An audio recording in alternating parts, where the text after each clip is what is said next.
how to add Do Not Disturb on iPhone Control Center. Hey everyone, welcome back to the channel. If you are new here, don't forget to hit the subscribe button and turn on the notification bell to not miss any updates. So today I'm going to show you how you can add Do Not Disturb on your Control Center in few simple steps. You'll need to swipe down a notification bar from the right and then you'll get access to the Control Center.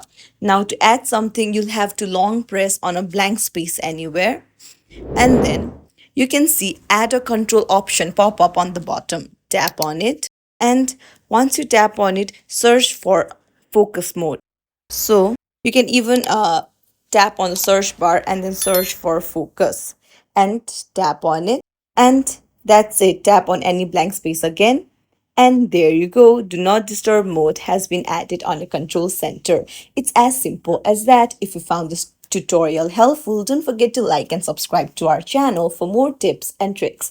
Thank you for watching.